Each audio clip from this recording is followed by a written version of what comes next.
Hello, good afternoon. I wanted to show you today some wild fruits. Getting healthy means good nutrition, and some of my talk today will be about biology as well. So I've gone out and I've collected some wild fruits, and they're absolutely delicious, very colorful as well. And I'm going to go through them individually. Now, you don't have to be a Monty Don to be a good fruit spotter, but it would be helpful if you had a little guidebook. So these fruits are natural, they're organic, and they basically grow in the sunshine and are watered by natural rain. There's no compost or fertilizer, no artificial colorants or flavorings or insecticide sprays. They're very healthy, no growth enhancers. And they're highly nutritious. So in terms of the COVID-19, many fruits, of course, and vegetables will be very good for you to boost your immune system. Well, the first fruit I picked was apples from a wild apple tree.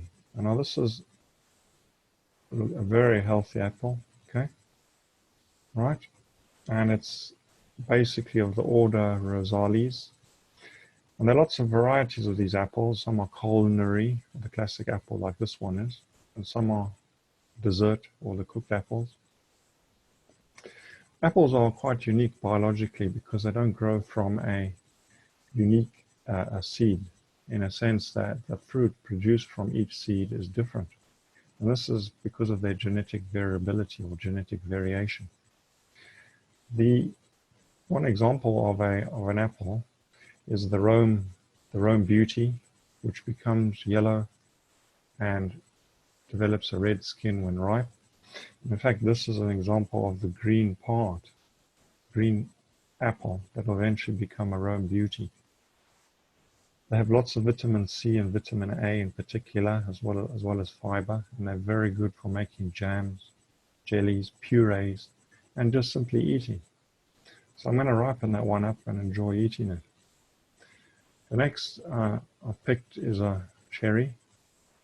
Here's a cherry, okay, partly ripe with a red bit there, partly green.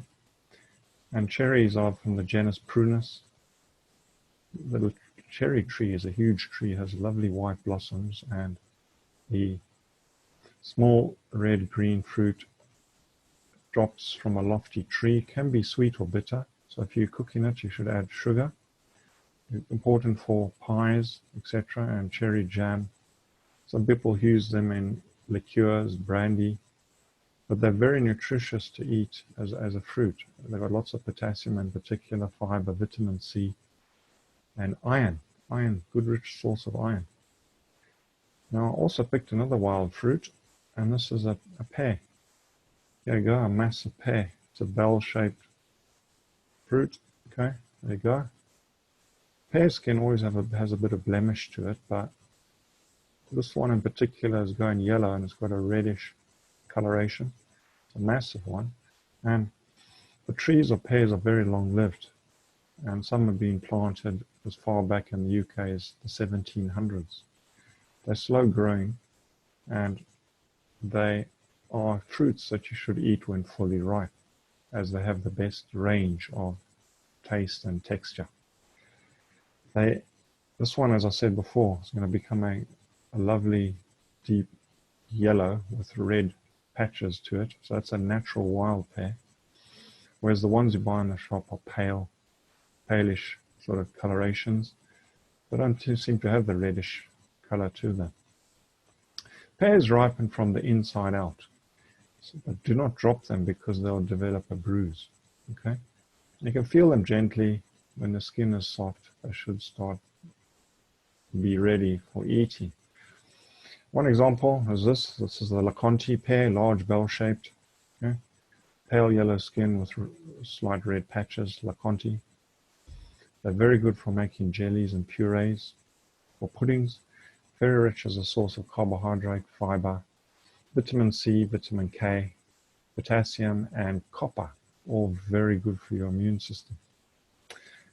The last fruit I picked is wild fruit, is this quince. Now look at that, it's a lovely yellow fruit. It's a hard fruit, and it has a delightful aroma or smell to it. Very fruity smell. And quince is an interesting plant, as it's a member of the rose family, and it has a similar flower to the rose, and it kind of like originates from Iran. And the Romans, when they invaded, they brought back these quinces to Italy and thence to Britain when they later invaded Britain.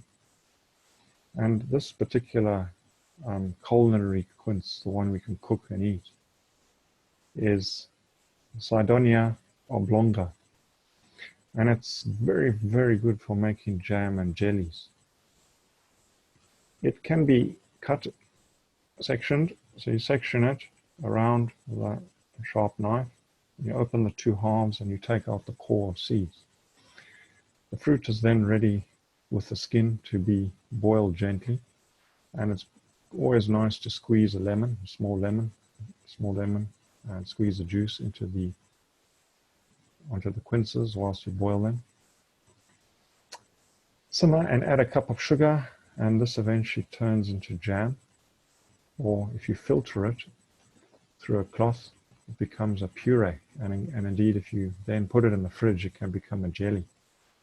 Very, very nice, and of course extremely healthy. So strain your mixture if you want to create a jelly, and cool it in the fridge. The jam is also very nice, and I enjoy the jam, but you have to add a cup of sugar to your simmering mixture on the stove. And keep on stirring it gently. Now this particular one is a meat-cheese, common name meat-cheese quince, and it's prolific. It's a large quince, and it is very rich in carbohydrate, vitamin C. It's particularly vitamin C. It's amazing. Very rich indeed. Vitamin B1 and vitamin B6. All of these are extremely important for our health and to boost our immune system. So there you go. If you want to get healthy, eat more fruit and vegetables. If you want to learn more about the wild varieties and your biology, think about genetics, and we've mentioned some genetics in terms of apples.